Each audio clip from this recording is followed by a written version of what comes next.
रूस यूक्रेन के बीच जारी विध्वंसक जंग में यूरोप के इरादे साफ हो चुके हैं। रूस भी अपनी युद्ध नीति को सार्वजनिक कर चुका है, लेकिन यूक्रेन युद्ध को नई दिशा देने में जुटा है। ज़ेलेंस्की रूस से वो क्षेत्र वापस लेना चाहते हैं जो इस समय रूस के नियंत्रण में है, खास तौर पर क्रीमिया, और इसके लिए जो हथियार इस्तेमाल हो रहे हैं वो रूस का संकट बढ़ा रहे हैं। आखिर ऐसा क्यों?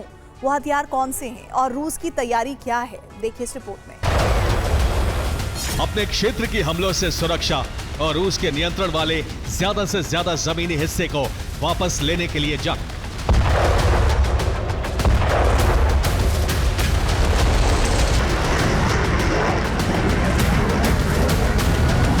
लेकिन चौंकाने वाली बात यह है कि ज़ेलेंस्की जिस रणनीति के तहत आगे बढ़ रहे हैं वो इन दोनों ही रास्तों से अलग है।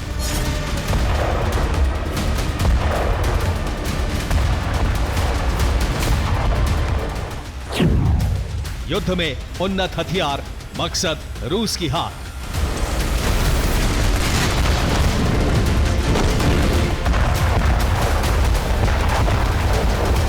ज़ेलेंस्की ने रणनीतिक मोर्चे पर जिस रास्ते का चुनाव किया है वो रूस के मुख्य रणनीतिक क्षेत्र पर जीत हासिल करने का है,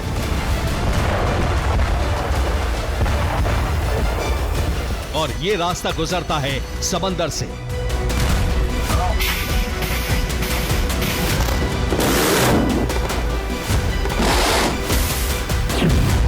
इसलिए व्यू रचना करके यूक्रेनी सेना ने सेवेस्तोपोल के पास अटैकिंग शिप तैनात कर दी। ओडेसा से क्रीमिया की दिशा में लगातार यूक्रेनी सी ड्रोन आवाजाही कर रहे हैं। यूक्रेन के इन सी ड्रोन्स के टारगेट पर काला सागर में तैनात रूस के युद्धपोत हैं। इनमें से कुछ युद्धपोत यूक्रेन अब तक सी ड्रोन के जरिए तबाह भी कर चुका है। वहीं यूक्रेनी सी ड्रोन ने समंदर में माइन बिछाने का काम भी शुरू कर दिया है, और ये इसलिए किया गया है ताकि क्रीमिया पर जब हमले किए जाएं तो रूस जवाबी कार्रवाई करने के लायक ही ना बचे और बाकी काम यूक्रेन के ड्रोन और मिसाइल पूरा कर दें।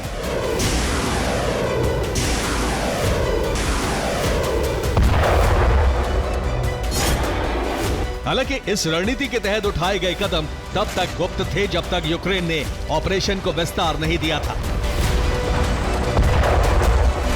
और अब इस ऑपरेशन को विस्तार दिया जा चुका है, जिसका प्रमाण है रूसी रक्षा मंत्रालय की रिपोर्ट, जिसमें दावा किया गया है कि रूस ने काला सागर में 61 यूक्रेनी ड्रोन को नष्ट किया है। इनमें 32 ड्रोन क्रीमिया क्षेत्र में नष्ट किए गए हैं, 13 ड्रोन रोस्तोव क्षेत्र में, 5 ड्रोन ब्रियांस्क में, 2 तुला और 2 ड्रोन मॉस्को क्षेत्र में। इनके अलावा 1 ड्रोन कुर्स्क में नष्ट किया गया है।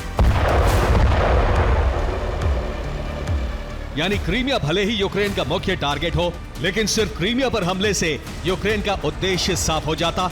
इसलिए यूक्रेन ने रूस के नागरिक बुनियादी ढांचे, रूसी सैनिक, रक्षा उद्योग, सैन्य कमान और संचार सुविधाओं को भी टारगेट बनाया है।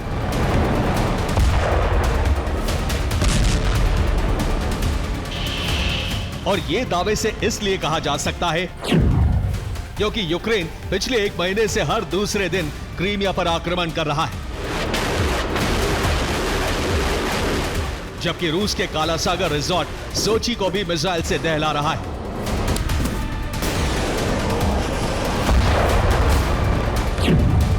दावा है कि यूक्रेन ने मिसाइल से रिजॉर्ट शहर सोची को दहलाया है, लेकिन यूक्रेन की दागी गई ज्यादातर मिसाइलें रूसी रक्षा प्रणाली ने रोक ली।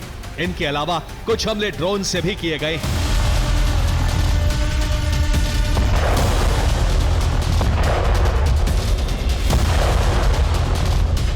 अब सवाल यह है कि आखिर यूक्रेन की आक्रामकता से रूस इतना परेशान क्यों है? क्या रूस के अत्याधुनिक डिफेंस सिस्टम इन्हें रोकने के लिए मुश्किलों का सामना कर रहे हैं?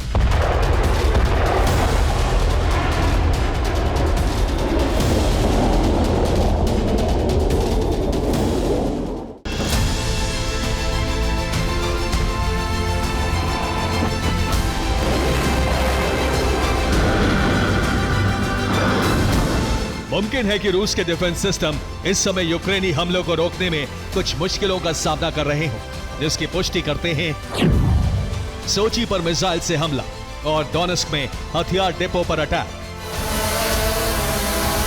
जो यूक्रेन की उन्नत तकनीक का प्रदर्शन है, वो तकनीक जो अमेरिका और यूरोपीय देशों के पास भी नहीं है।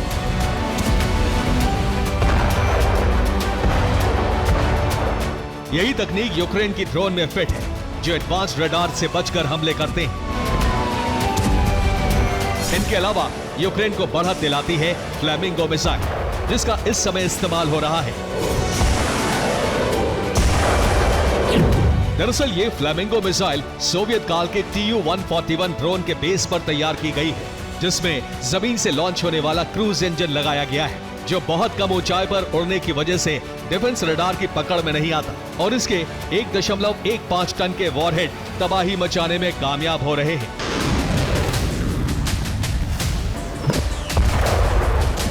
यही वो मिसाइल है जिससे यूक्रेन ने क्रीमिया और सोची में बारूदी विनाश की बुनियाद रख दी है और इस विनाश का मकसद है रूसी प्रशासन मुक्त क्रीमिया और काला सागर तट। यही वजह है कि यूक्रेन ने समंदर में मागोरा सी ड्रोन को भी उतारा है।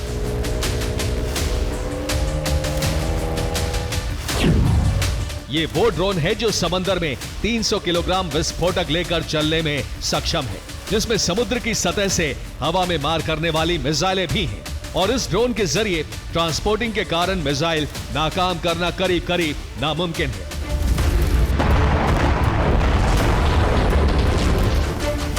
अब प्रश्न ये है कि क्या ज़ेलेंस्की सिर्फ फ्लैमिंगो क्रूज मिसाइल और मागोरा सी ड्रोन के सहारे ही क्रीमिया और काला सागर पर नियंत्रण हासिल कर पाएंगे?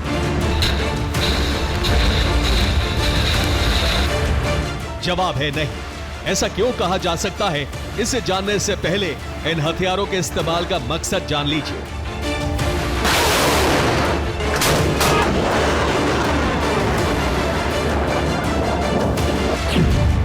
मकसद यह है कि क्रीमिया पर नियंत्रण हासिल करने के लिए बड़े मिसाइल हमले जरूरी हैं, इसलिए फ्लैमिंगो मिसाइल का इस्तेमाल हो रहा है। लेकिन यह भी जरूरी है कि रूसी फोर्स को बैकअप ना मिल पाए, इसलिए यूक्रेन ने मागोरा ड्रोन समंदर में उतारा है और इस ड्रोन का काम यह है कि वो कर्च ब्रिज को ध्वस्त कर रूस का क्रीमिया से संपर्क पूरी तरह खत्म कर दे। हालांकि ये एक रणनीतिक कदम है जिसकी जानकारी क्रेमलिन को भी है। यही वजह है कि रूस ने एक बड़ा कदम उठा लिया है, जो क्रीमिया पर यूक्रेन का नियंत्रण नहीं होने देगा।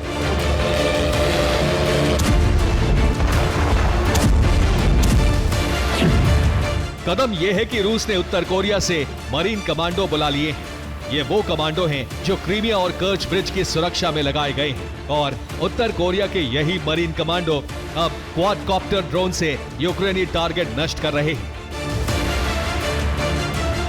यानी पुतिन को यूक्रेन की फ्लैमिंगो मिसाइल और मागोरा ड्रोन ने परेशान तो किया है, लेकिन इस परेशानी का हल भी निकाल लिया है, जो यूक्रेन रूस की जंग को समंदर में विनाशकारी साबित करेगा।